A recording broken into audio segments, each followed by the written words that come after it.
This week on Bible Fiber, we have a special guest, Tim Mahoney. We are taking a little break from our Ezekiel study, and Tim is a Christian filmmaker and documentarian. I first learned of his work because two of my professors at the Bible Seminary have participated in his films. I also had the chance to see his film called The Moses Controversy a few years ago when it first came out. Tim now has a new film as part of his Patterns of Evidence series. It's called The Israel Dilemma: Ancient Prophecies, and it's screening on November 13th, 14th, and 17th in theaters nationwide. So we're about 2 weeks away from showtime, and I'll put a link in the show notes for how you can purchase your ticket in advance.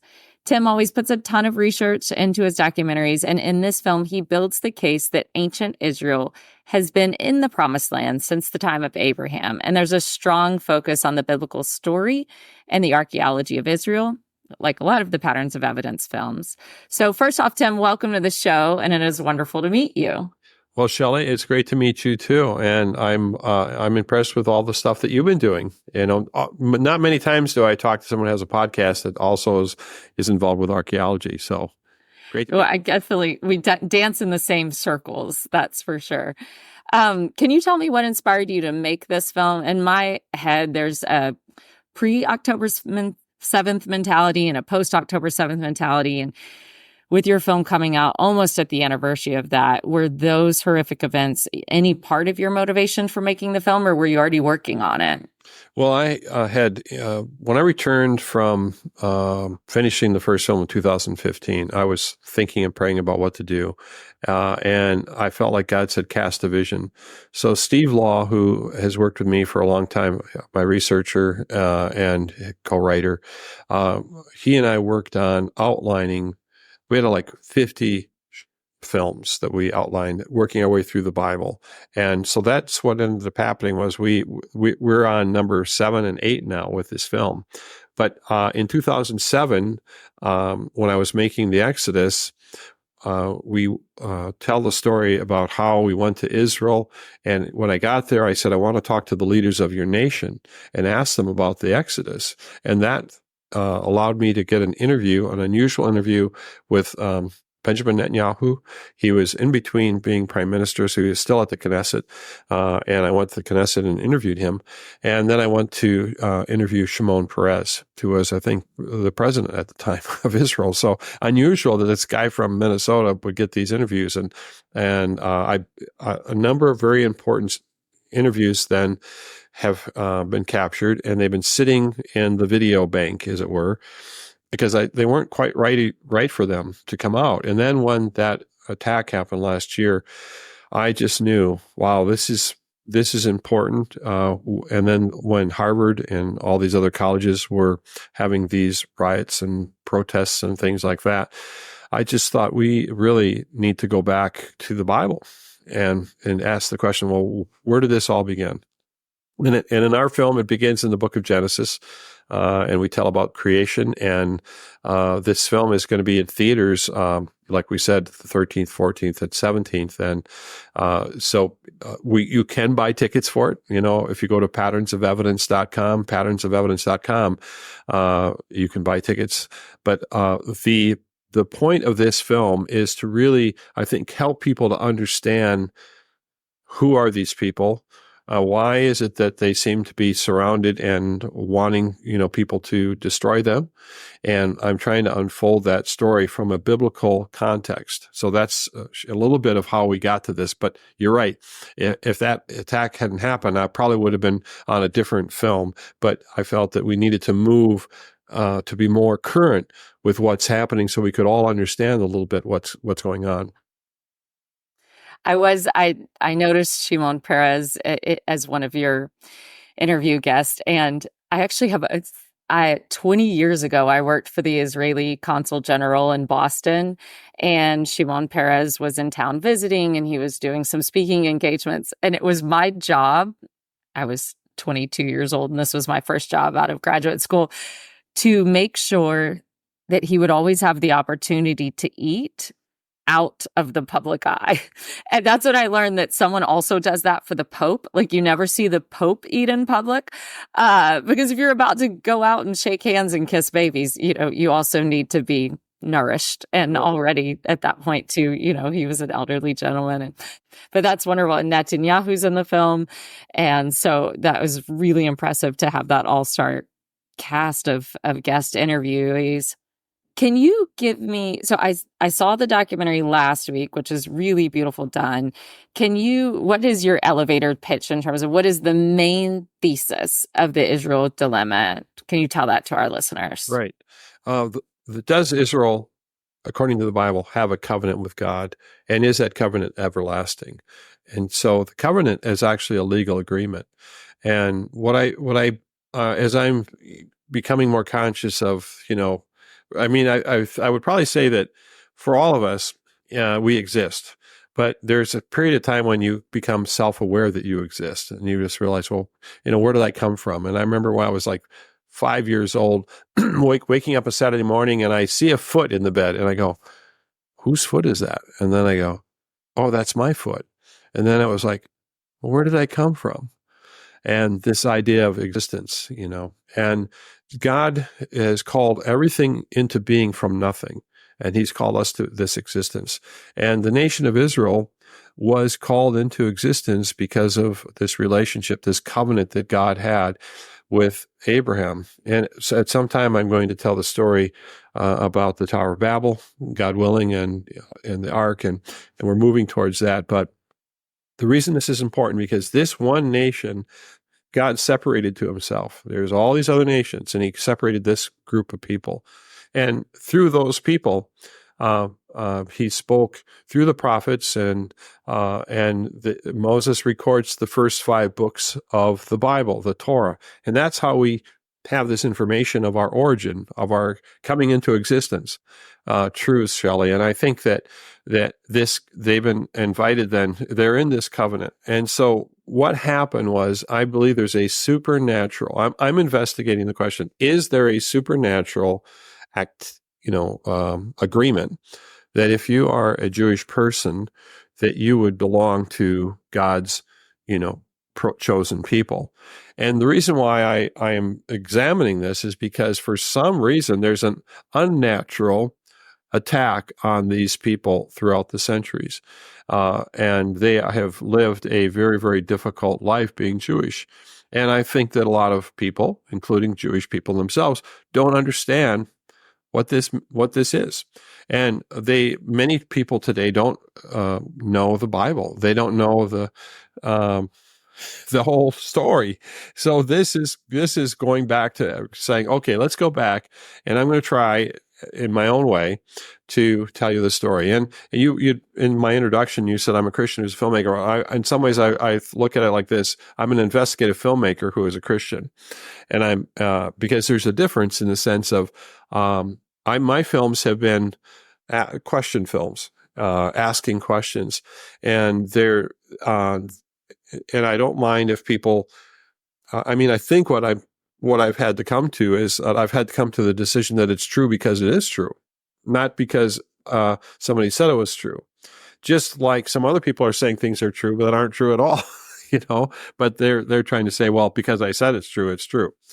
And so in this particular case, these patterns of evidence films, the idea of searching for a pattern, and the wonderful thing is that we have this scripture, we have this word that is really amazing, that this testimony that we have, and it is a testimony of God acting in history. So what is the short answer for what is this film about? It's, does God have a covenant with the Jewish people? And then the question is, well, how would you look for that? And that's where I came up with, once again, a pattern. We've got 5 different parts to this pattern. Moses writes that the Jewish people will become a kingdom. And he says, but there's going to be blessings if you obey God, and there's going to be curses if you don't obey God. And so what's happening here is, he says, eventually you're not going to obey God. You're going to worship idols. And if you do that, the curses are coming on you. And here's what they are. You're going to be your kingdom is going to be destroyed. You're going to be scattered among the nations. You're going to be persecuted. but then in the future, there's a promise, you will return to the land. And I look for that in this investigation, and that is the premise of the whole film. Can we find a pattern for that? And you have Dr. Israel Finkelstein in the film too. You talk about showing the other side as a investigative reporter. So did you experience any pushback to having him in the film, or where do you feel like his points landed in the grand narrative? Well, I'm a likable guy, I think. And when I went to see him, he was trying to vet me, so he took me off when I first got there. My Israeli producer was really nervous about it. And he took me off. He goes, come, let's go talk to my office as they're setting up the cameras. And I think he was smart enough to know I'm not going to sit in front of a camera with somebody who I don't vet first. So we sat down and talked, and he said, so tell me about yourself. And then I said, somehow in this conversation, I said, well, I went to see Manfred Bitek. And he said, you talked to Bitek? I said, yes, I went to talk to him at Avaris. Really? What did he say? And so once I dropped Manfred Bitek, which I didn't have any clue that would be of great interest, because I don't know if Israel Finkelstein ever talked to Manfred Bitek, but he respected him, I think. And I think the issue here is chronology in my mind. I mean, that's what I came to understand as I've investigated this, is when did things happen, and can you find evidence for it? And as the genius of a patterns of evidence film, which I think was inspired by the Lord, is to search for patterns, because everybody can just take an objective step back and go, okay, you said this. Why should I believe this? Well, if I'm going to give up my faith, why should I believe what you're saying, that there's no evidence for this? Can you explain to me how you reach that conclusion? And once you start to make it that simple, it becomes very interesting, because you start to realize that sometimes these scholars have faith in something too. They have faith in what their ideas are. There are other scholars who I'm disappointed in, because there's other evidence, but because they've been dipped and the varnish is dried, they are not going to change their position. They're going to stay true to what they were taught or what they were discipled in. And so I just think that the films that I've been making have just been trying to ask that honest question. And Israel Finkelstein, then, after I passed the test there, we went and back, and I asked him just a whole series of questions. And I think it was a great interview. And afterwards, he said to me, would you like to come and dig with me? And he invited me to come. And I probably should have, but my daughter was getting married, my oldest daughter. And I just thought, at that time, I'm not going to sacrifice that. I've got to be at a wedding. But I think that he knew that I was sincere. And I think that's the reality in all these interviews, is I'm been asking for what is the truth. How do we know? Can you explain this to me? I'm the doubting Thomas for them. I don't quite know if I believe what you're telling me, because to say that this didn't happen, there's quite a risk. So when I talk to Zeev Herzog, or I talk to William Deaver, Donald Redford, and William Deaver grew up in Christian homes. And I think there's reasons why people don't believe, but they aren't always the ones that you might think. I think what ends up happening is that faith is a combination of faith in a believing, and also there's a sense of the presence of God and the presence of the Holy Spirit. So there's a lot of prodigals out there, and some of these scholars are prodigals, by the way. Mm-hmm. They're in rebellion, and you read throughout history about men who were atheists who, on their dying bed, cry out to God, because at the end of the day, there's a God-shaped hole in our hearts, and so anyway, I think there's a lot to be said, and as far as what this is about, but I think the whole premise of the Israel dilemma, I believe, is that that film had to be said now. I mean, that information should be given now. And I've shared this on a couple of these different interviews that as I prayed about making this kind of film, and I said, what am I making? What is this about? I'm working hard for years on these films and going and doing these interviews, and you're wondering if you're going to be able to afford to even pay the bills, and you're dealing with all that. And after weeks, how God works in my own life is after weeks, there's a sense I hear this voice or this sense of what it is. And I felt like God said, remembrance and forewarning. So the films I'm making, I believe many of them are films of remembrance and forewarning of things that are coming. And some people, that would bother them. So, well, that's too bad. That's what I'm doing, I think. Definitely a remembrance. And then what do you need to be forewarned about? Mm-hmm. So on the Bible Fiber podcast, we have done the 12 minor prophets. We've done Ezra and Nehemiah, and now we're in Ezekiel. So Ezekiel is the prophet living in exile, or the priest and prophet living in exile. And you do have part of the film that really talks about compelling prophecies about Israel's return to the land after the exile. Is there anything during your research or story writing that caught your attention of how the prophets leading up to the exile, before the exile, pointed to Israel's return to the land? I think that Jeremiah was the one that I was fascinated by because of how the courage that Jeremiah had to have, because Jeremiah knew that what he was going to say was not going to be good news, but he was trying to tell them, go. This is part of what God is doing. And I didn't get into this, but I think about the fact that when you're supposed to have your land rested for so many years, and they didn't, every seventh year or something, they were supposed to rest the land. And when you think about what happened was that the Israelites violated right from the beginning. They weren't obeying these commands.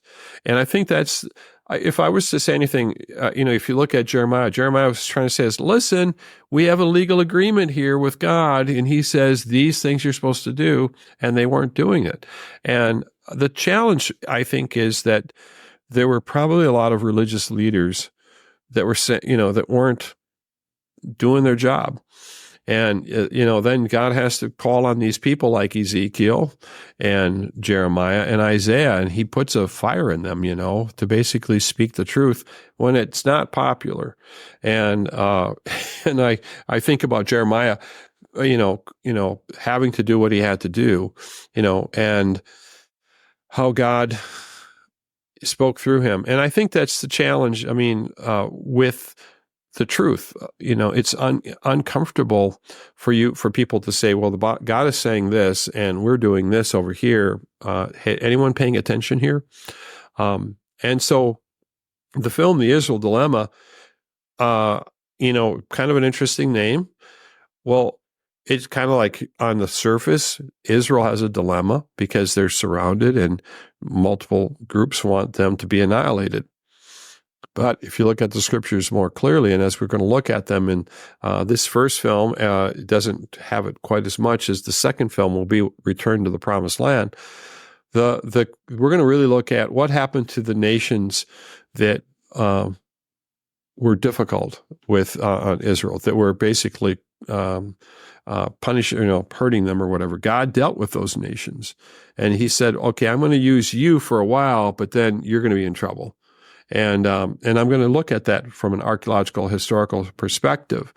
And but the dilemma isn't just for the nation of Israel. The dilemma, I believe, I'm raising the question, is for the world. The world is in a dilemma. And the only real ally I think Israel has at the moment is the United States. I mean, it probably has some other, relationships that they're doing, but the real strong, 900-pound gorilla in the room is United States. That could change, and then Israel could be standing alone. I am in this exact headspace right now. We are just finishing or just about to launch. I'm finished writing, but we're about to launch into Ezekiel's oracles against the nations. And it's 8 chapters of Ezekiel focusing on the Ammonites, the Moabites, the Edomites, the Philistines, the Egyptians, the Tyrians. And he has a harsh word for all of them. And this is the portion of Ezekiel that's considered the comforting words for Israel. So I've been thinking a lot about why it's classified as words of comfort for Israel, if it's all harsh words directed at Israel's neighbors. But Ezekiel was talking to Jews that are living in trauma. They're in exile. They're kicked out of their nation. They're about to find out that their temple's gone, that their city's gone, and there's really no hope of return unless they believe, like you said, Jeremiah the prophet, who says they'll return in 70 years. But it is amazing because at the same time as studying that, also just seeing Israel with a 7-front war right now with all of its neighbors and dealing with Hezbollah and Hamas and Iran. And so it really does feel like these are words of comfort. So I don't even know if before October 7th, I would have read Ezekiel's oracles against the nations in the same way. It might feel like a little bit of old news because the Ammonites and Moabites have already been destroyed. There are no more Edomites, but instead, I feel that because Israel's now again living in trauma, that they're living this reality again, that if they are to have a future, if there is to be redemption, God has to do something about these terrible neighbors. And so at the end of this film, you kind of tee up that there's going to be another Patterns of Evidence film, and it might focus on Israel's modern story. So can you give us an idea of what you're working on for the future? Yeah, we're that film's right in process right now. I think in about 2 weeks we're going to have that, and that's even. I mean, this film is, I feel, really turned out well. We've got these recreations with Hezekiah and Isaiah and Sennacherib and Nebuchadnezzar and the prophets, Isaiah, Jeremiah, and Ezekiel. We were able to, tell that. And I don't think anyone's ever been able to communicate that. I don't think ever before has this narrative been put together. So, it helps, I think, for people to have just a basic understanding of the overview of the Bible. That's why this is so important. And if you've got, children or teenagers or, college students that are wondering about their faith or just don't know, one of the things that can happen is that they go off to school and they take, in fact, I gave a talk last week, and it was actually I was to a Catholic men's group, and the priest said that when they went off to college, at that time, the Bible class that he took was an anti-Bible class, and it completely almost destroyed his faith. He could hardly read any of the scriptures because what he had been told, and so when he would watching this film, was realizing that he is not alone. There's literally probably, I don't know if I'd say millions, but possibly millions of people that are basically told there isn't any truth here and it didn't happen. But what you're not told is the rest of the story. And so sadly, there are a lot of people who have been damaged, in their faith because they were given bad information. And that's the reason why I think a film like this, let's go back and start to understand what's really happening here, and let's look for the evidence of that. And it's hard, Shelley, that there are parts of history that in the mainstream world of history and archaeology, there's hardly any evidence for it, but no one questions that. They just say that's the way it was. When you come to biblical evidence, boy, the standard is way up here, and for other evidence, it's right down here. But I think there's a spiritual component to this. And so there is a reason why people don't want to believe, because they'd have to be held accountable. So these films are meant to pause and to help people to take try to take a moment and look. And that's why it might be very valuable to bring. You can, if you go to patternsofevidence.com and type the ticket link, you can actually invite groups to come see the film. And it's important that you go see the film in a theater. and not say, I'll wait for it. And why is that? It's because the culture would be more than happy to privatize all this and to have you not have a story about God in the Bible in a shopping mall. They're going to have other movies there, but boy, don't put something about the Bible there. Well, the point is that we want to do well, and we want to basically have a public forum. And if you've got somebody at your office or somebody you've been talking to, invite them to this film, because it's an archaeological film. It's an investigative film. It's an opportunity to open the door to talk about spiritual things, and it'll work.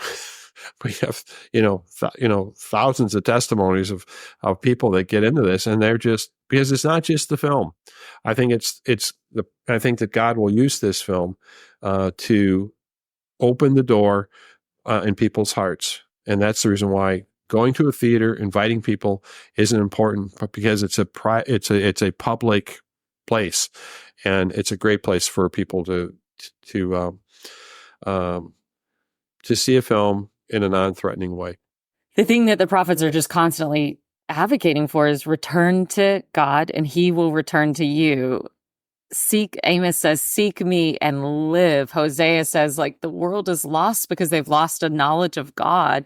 And so even if it's just to go to the film and pursue God with your head and hope that the heart can be changed in the process. I mean, God was kind to send the prophets to call people back to him. Also, I think, too, the timing of the film, as a pro-Israel Christian who's just really worried about the rise of anti-Semitism around the world right now, I think this film is really brave, and it's telling the truth about Israel, and it's a defense of Israel. I mean, it's in the title.